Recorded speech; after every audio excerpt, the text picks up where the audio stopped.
The Public Utilities Commission yesterday submitted an alternative plan after it rejected the Ceylon Electricity Board's request to impose power cuts for 3 months.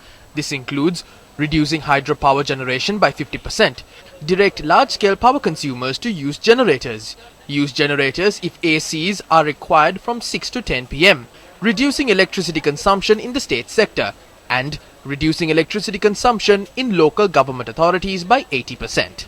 The Ceylon Electricity Board said it had not received the recommendations of the PUCSL even by this afternoon. The ZEB's General Manager Dr. Rohantha Abesekara said the PUCSL's recommendations are impractical. He added that it is the recommendation on hydropower management that must make recommendations on limiting hydropower generation. The CEB General Manager noted that it would be practical to disconnect power supply to ACs and request the private sector to use generators. However, he said there would be practical issues in monitoring whether the recommendations are being implemented. The CEB General Manager said that operations in some buildings cannot run without air conditioners. The CEB Engineers Union commented on this matter today. They say that 300 megawatts must be obtained somehow from the private sector, but if the private sector doesn't give it, then there will be a big problem. According to their recommendations, we have to reduce hydropower generation by 5 gigawatt hours.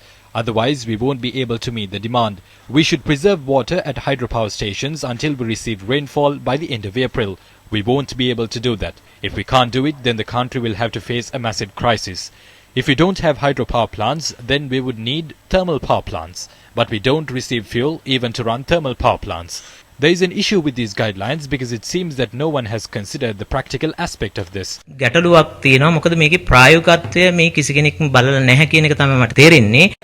the Public Utilities Commission says its recommendations are practical.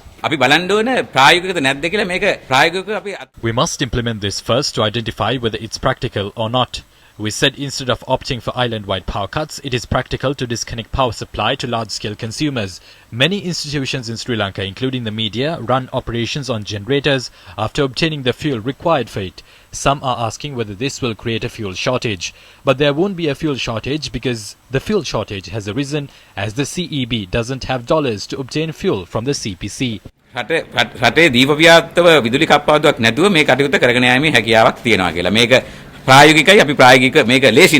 Newsfirst made inquiries on whether hydropower generation has been reduced by half based on the recommendations of the Public Utilities Commission. The director of the Water Management Secretariat, Engineer Nilantha Dhanapala, said they would release water for hydropower generation until October.